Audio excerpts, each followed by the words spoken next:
The Columbia Network takes pleasure in bringing you Suspense.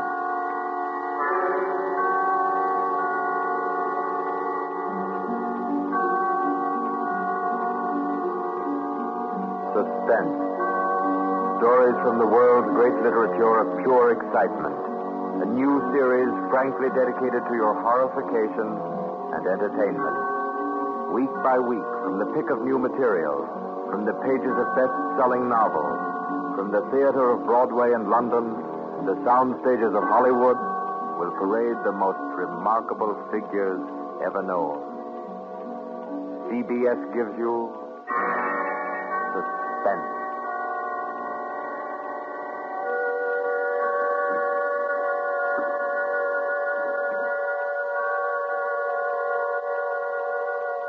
Tonight's presentation is one of the finest of the contemporary stories of mystery and terror.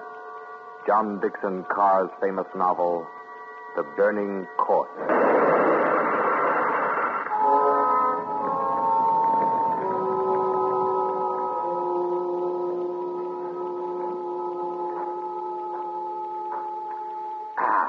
A glass of sherry by the fireside of a beautiful suburban home. What could be more comforting? You're an admirable host, Mr. Depard, and it's really a shame our first meeting is under such a cloud. It's also a shame I have so little time to tell you which one of your guests here murdered your uncle last week.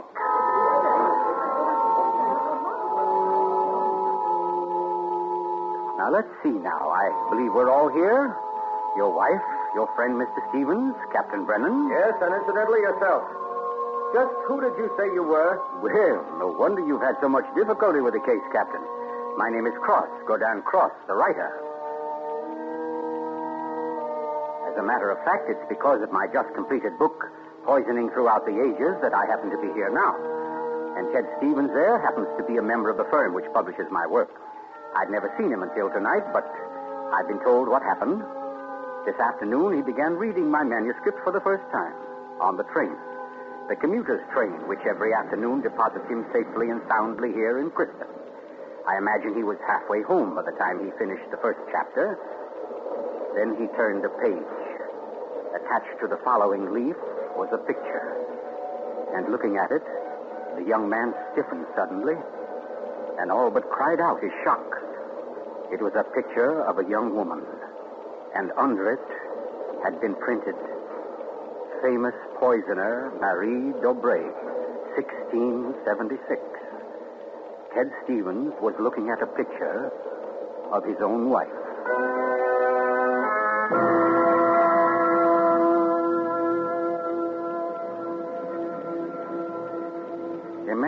Imagine his 25-year-old wife in 17th century costume. The face, the features, even a wistfulness of expression were identical. Even the name. Dobré was his wife's maiden name. But no, that was ridiculous. This woman in the picture was, well, one of his wife's ancestors. Yes, that was it. Simply an amazing family resemblance. Marie would be waiting for him at the station, and he'd have to tell her about it. He wondered why, however, she'd never told him about it. Oh, well, but you don't discuss such an ancestor, do you? Ted Stevens glanced down at the chapter to which the picture had been attached. It was entitled, The Affair of the Non-Dead Woman.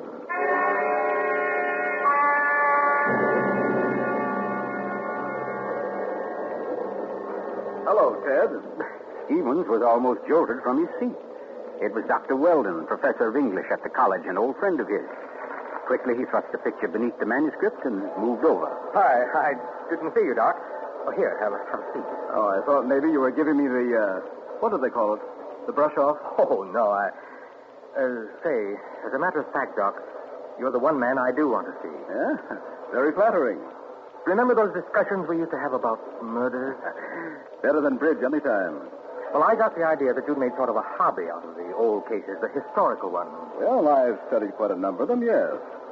Ever hear of a woman named Marie Dobré? Marie Dobré? Marie Dobré.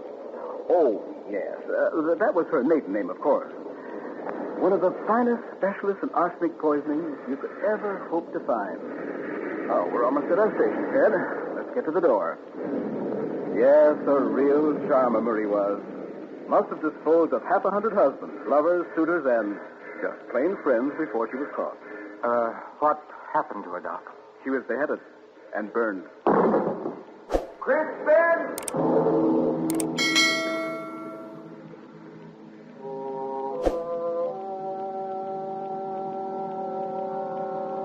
Oh, absurd, laughable. Ted Stevens kept saying this to himself, and yet what he knew was a foolish dread followed him straight through the small suburban station and clung to him as he reached the street. And there in the roadster was Marie, leaning toward him a little to hold the door open and smiling at him. Oh, Ted, what on earth are you staring at? That streetlight shining on your hair. I like that. Oh, you're tight. Come on, get in the car.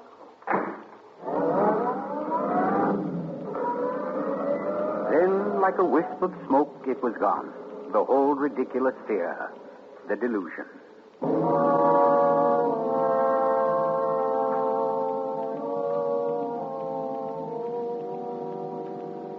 When at home, Marie brought the cocktails into the living room. The logs were burning brightly in the fireplace, throwing a soft, dancing glow upon a room that was darkening with dusk.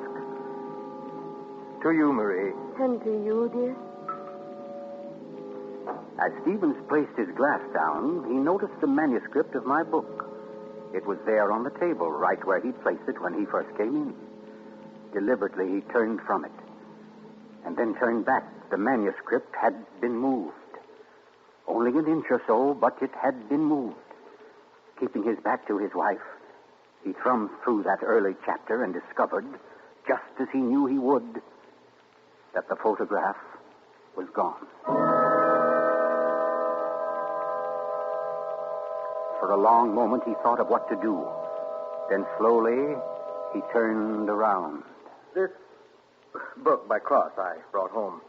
Yes? There was a story of a poisoner in it. Rather funny. Her name happens to be the same as yours. Oh, your maiden name, that is. Oh, that is odd, isn't it? Darling, was she a relative of yours? Why, Ted, you're serious. In a way, yes. Oh, I don't mean it's really important. It's just that, well, when you run across a person who's a dead ringer for your own wife and who lived 300 years ago and was a top-flight poisoner, well, you like to hear about it, that's all. What on earth are you talking about? Darling, be honest with me. Didn't you look at this manuscript when I was out of the room? No. You didn't take out a picture of a poisoner named Marie Dobé? I most certainly did not. Oh, Ted, what is this all about? What are you getting at? Well, just this. Somebody took that picture out of that manuscript since I've been home. Now, who's that? Well, I'll take a look. Wait, I don't feel like... Why, it's Mark Guitar. Mark? Ted, wait a second. Yes? Ted, whatever it is he wants, promise you won't do it. Promise I won't do I it. mean, promise you won't get yourself involved. Please, Ted, don't go out tonight. Hey, what in the world is... Well, anyway, we can't let him stay outside. Mark, how are you? Come on in. Thanks, Ted. Just thinking about giving you a call later. Oh, let me have your hat. Oh, thanks. Marie, I hope you'll excuse me for popping in like this, but, well, I wanted to talk to Ted. It's rather important. Oh, I don't mind at all. Come on, Mark. We'll step into the library. Oh, you mind, dear? Of course not, Ted. I'll be making the sandwiches for us. Oh, grab that chair in the corner, Mark. Well, let's hear it. What's the trouble? Ted, my Uncle Miles was murdered. Murdered? Oh, the talk hasn't reached you yet, but it's already started. Nothing definite, of course, just that there was something wrong about Uncle Miles' death. But I don't... Mark, are you sure of this? You know he was murdered? I don't know. Of course I don't. I just don't see how it could be any other way. Uncle Miles, you know, had been sick for quite a while, but last Saturday he seemed so much better that Miss Corbett, that was his nurse, decided to take the day off. And, oh, you know all this. You and Marie were over that afternoon. Anyway, Lucy and I went to the club that night, to that masquerade party, and we left the old boy completely alone. I've cursed myself 1,000 times since. But what about your housekeeper, Mrs., what's her name? Henderson. Wasn't she around? Oh, sure. In that little house out in back. We told her to look in now and then, but, well, that wasn't good enough. It was after midnight when Lucy and I got back. Uncle Miles was dying. Ted, it looked exactly like one of his regular attacks, but then later, after he was gone, I happened to glance under the chest of drawers in his room. There was a small silver cup under there, almost drained, and Uncle Miles' cat. The cat was still warm, but quite dead. Oh. I managed to get the cat out of the house and buried without anyone seeing me. Next day, I had the contents of the cup analyzed. It was poison? Yes. Arsenic. Well, what do you want me to do? Help me open the crypt. What? I want to have a private autopsy performed. Help me get Uncle Miles' body out of that vault. Oh, I know it's a tough job. The thing is sealed solid, but we can do it. You mean without the police knowing about it? Without anybody knowing about it. Mrs. Henderson visiting her sister, and I managed to send Lucy over to the club. You must be crazy. You're playing with dynamite, Mark. This is something you've got to tell the police now. I can't take that chance. But they'll have to know sometime. You're only I've delaying got to know first, I tell you. You don't understand, Ted. There was somebody in Uncle Miles' room that night, handing him something in a silver cup. Mrs. Henderson was on the porch by the window. She saw her. She saw her, Ted. She thinks it was my wife. Oh, Lucy. It doesn't mean anything to Mrs. Henderson yet, because she doesn't suspect anything. But, well, Ted, you've got to see why I've got to be sure. Why I've got to know how Uncle Miles died. Because it wasn't Lucy, Ted. I know it wasn't. Of course not, Mark. She had an alibi. Well, she was with you at the club, wasn't she? Yes. Except for half an hour. I see. You will help me, won't you, Ted? When do we start? As soon as you can make it. Okay. Come on now. I'll get your hat. You trot on ahead, and I'll come over as soon as I can see Marie. You're not going to tell her about this. Of course not. I'll think of something. Don't you worry about it. No, thanks, Ted. Thanks a lot. Marie. I'm coming. Darling, Mark asked me to... I know, Ted. Here. You better take your sandwiches with you. You'll be hungry. Oh, but you knew I was going out? Yes, I knew. You listened to it? I couldn't help it, Ted. I had an idea what Mark's visit was about. The talk about his uncle's death. There's a lot of gossip about it in the village. That's why I tried to tell you. Why I didn't want you to get mixed up in it. But it's too late now, isn't it? I mean, you're going. I can tell by the way you look. Ted, wait a second. There's just one thing I want to tell you before you leave. And that is that no matter what happens, no matter what you find or think or believe, I love you. You'll remember that, won't you? I'll remember you said so, Marie.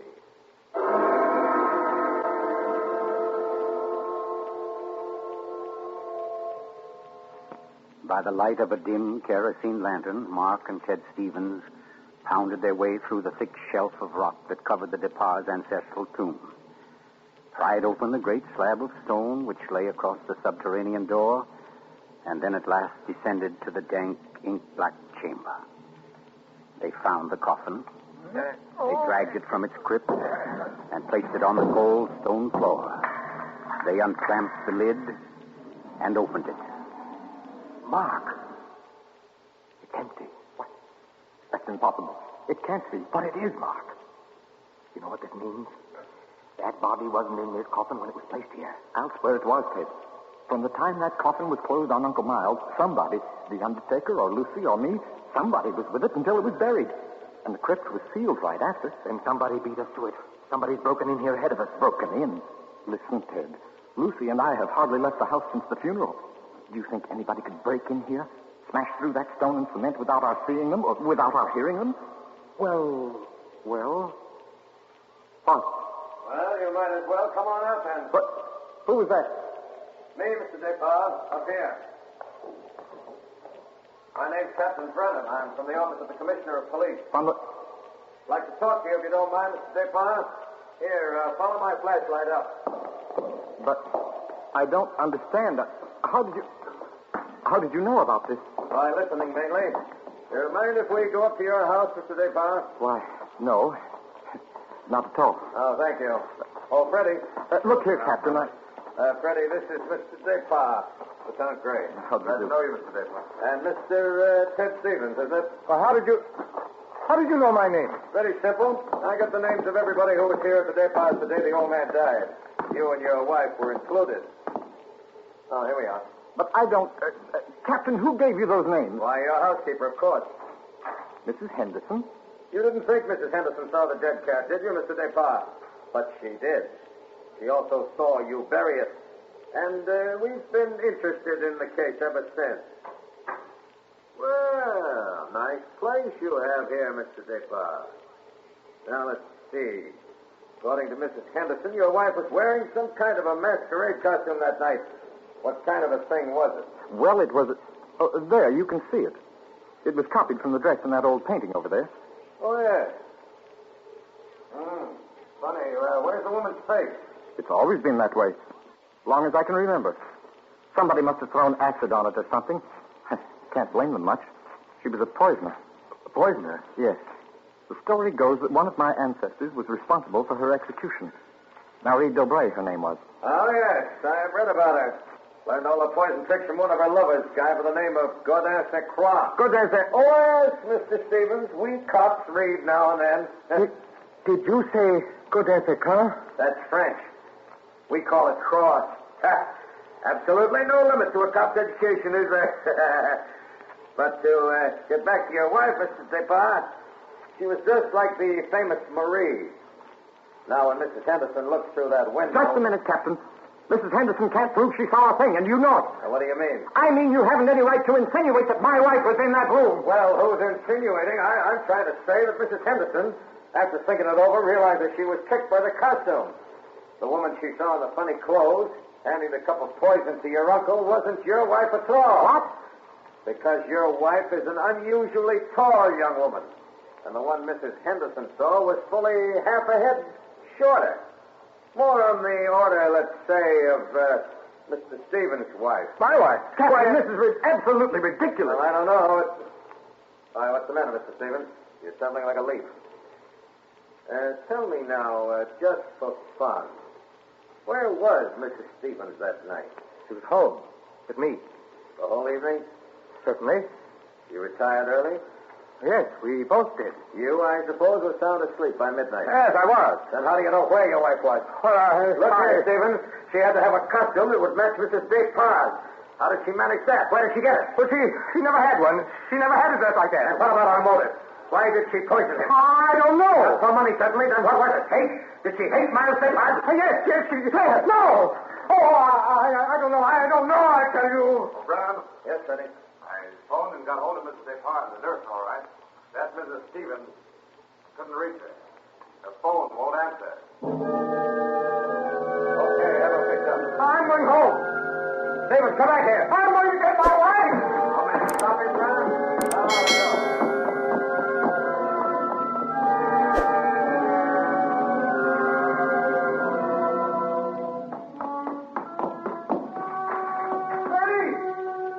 Marie, where are you? It's Ted. Marie, what have you done? Marie. Oh, good evening. Who are you? My name is Cross, Godin Cross. Cross. Where's my wife? What have you done to her? You fiend, what have you done to my wife? Why, nothing at all, young man. Here, sit down. You're lying. Something's happened to her. The police just phoned. There wasn't an answer. Why are you here? Why am I here? Well, because your wife, reading my chapter on the Dobrays, realized I knew more about the family than even she did. Because she found my phone number on the front cover of the manuscript. And because I know an exceptional case when I hear one. Does that answer your question? No, you know it doesn't. Can't you see I've got to know whether... Yeah, I see. Whether your wife is that Marie Dobray, who was burnt by order of the High Tribunal for all poison cases, the burning court of France, witchcraft, black magic, the world across the threshold. You're quite sure, no doubt, also, that I'm Godin St. Croix, who first wooed her. No, my boy. No, my real name happens to be, of all things, Tom Simpson. Most unsuitable for a distinguished writing career. And Marie Dobray is no more your wife's real name than mine is Godin Cross. What? Your esteemed wife was an adopted child, Mr. Stevens, adopted by people in Canada named Dobray, remote members of the real family of poisoners. I can't believe it. Oh, why Why didn't she tell me? Why?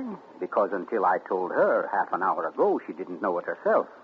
You see, in the course of my research on the family, I found out about it. And in the course of talking with your wife, I found out something else.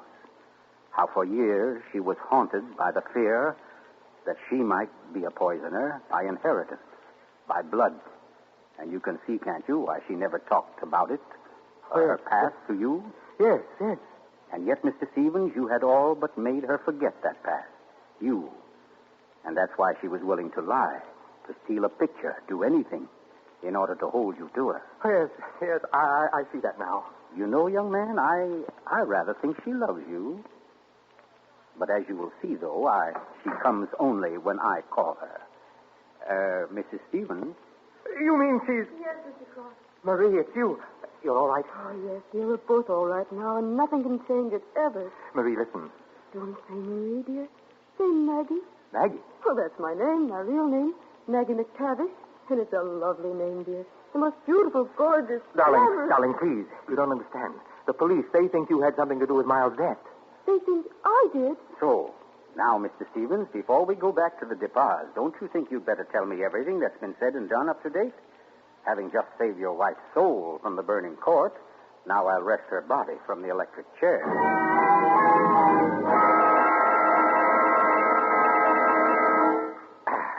Yes, Mr. Depar, truly excellent sherry. Don't you think so, Miss Corbett? Yes. It is very nice. Well, that, ladies and gentlemen, is how I happen to be here. So let us consider first that supernatural hocus-pocus in the crypt. That body that walked out of the sealed tomb. That body that never was in the tomb. Never was in the tomb. No, Mr. Depar. The murderer knew that very soon Mrs. Henderson's story would bring about an investigation. He had to get rid of the well-known corpus delicti. Yes, but who could have kept the body out of the tomb? Who, Mr. Depar?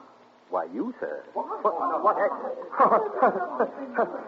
I don't understand. Well, it's very simple. You had the opportunity. I believe you said yourself you were alone with the body before the burial. And you had the strength. I dare say you carried it down to the furnace, where it's now probably nothing but ashes. Ridiculous. Why would he spend an hour smashing into a crypt for a body he knew wasn't there? Why, Captain? To impress Mr. Stevens, his witness. And also, apparently, you. Oh, that's perfectly fantastic. Fantastic. Oh, no, Lucy. Just comic. And I suppose, Mr. Croft, that I also put on a woman's masquerade costume, went into my uncle's room, and handed him a nice cup of arsenic. No. That had to be done by a woman. Your accomplice, as a matter of fact. Oh, now, come. You mustn't all look at Mrs. Depar, because Mark Depar's one noble act was his frantic effort to prevent his wife from being charged with the crime. A crime which he and Nurse Myra Corbett committed. Myra Corbett? Why, you... Yes, sir. Yes, Mr. Stevens. This quiet little lady beside me. Well, why would I do such a thing? Money, Miss Corbett. A cutout of Mark Depar's inheritance. Payments for services rendered. That's an absolute lie, Croft. You see, ladies and gentlemen, Captain Brennan never bothered to check Miss Corbett's whereabouts on the night of the murder. Why even think of the nurse? She was the custodian of the old man's health. Oh, you're crazy. And yet who but a nurse could so naturally offer the old man a cup? A cup he was sure contained medicine. You're making it up. The whole thing. You just And who but Miss Corbett, living right here in this house, would know what kind of masquerade dress she must copy, would know when Mrs. Henderson would pass the window that night, pass and see her, and accept her, she hoped, for Lucy Depar. No. That's not true. Oh, yes, Miss Corbett. Yes, Miss Corbett, that dress was the touch that wrecked you. That was your own idea, wasn't it? Not Mark's.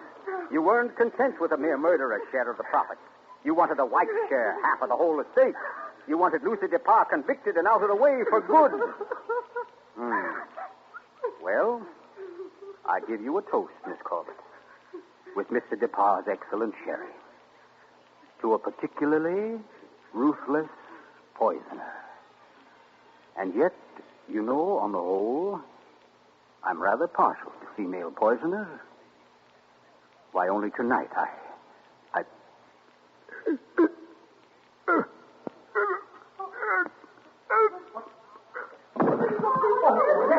Here, let me get to him. Mr. Cook, what's the matter, Brennan? This man's dead. Dead? And some cyanide if I know anything. Cyanide from that glass of sherry. Cyanide that a nurse could get quite easily. That glass was right beside you, Miss Corbett, and nobody else was near it. Too bad he didn't drink it as soon as you hoped. A second ago, we had nobody to use against you. But we have now, Miss Corbett. We have now. And I arrest you for the murder of Gordon Cross.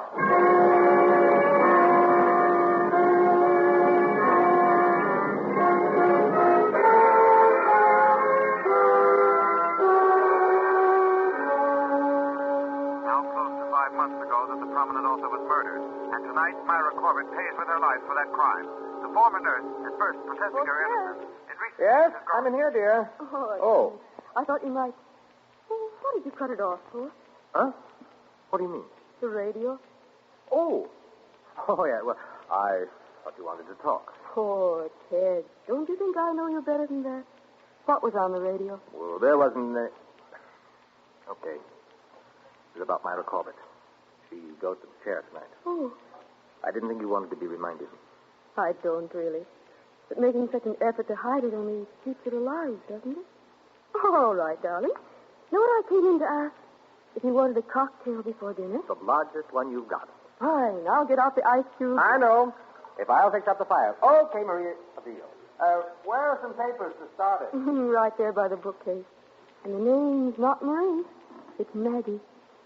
Because, darling, Marie's dead and gone forever.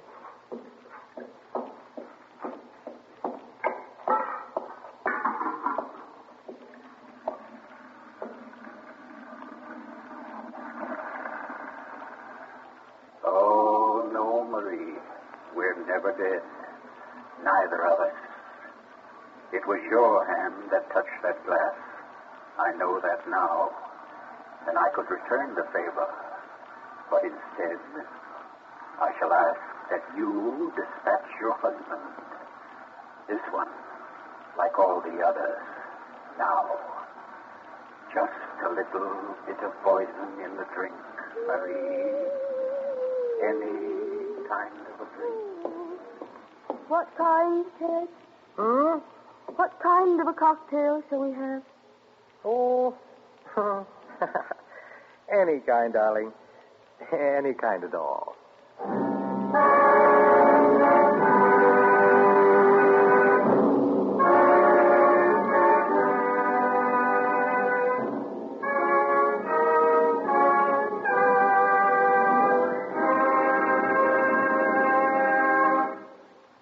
You've just heard The Burning Court from John Dixon Carr's famous novel, the first in Columbia's new series of outstanding classics and chills by world-famous authors. Tonight's play, ladies and gentlemen, has one rather special significance we think you'd like to know about. As you perhaps have heard, every fine comedian is said to cherish a secret desire to do an abrupt about-face. He pines for the part of a blackguard. Well, tonight you witness the fulfillment of one such desire. The role of that literary and quite infamous diehard, Gordon Cross, was portrayed by none other than Hollywood's expert provoker of laughs, Charlie Ruggles, here in New York for the world premiere of his latest screen success, Friendly Enemies.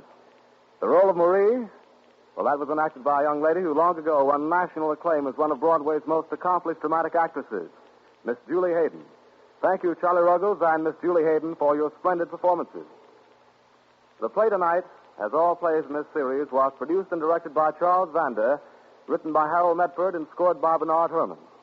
Next week, we bring you an intensely exciting and moving drama, The Life of Nellie James. This is the Columbia Broadcasting System.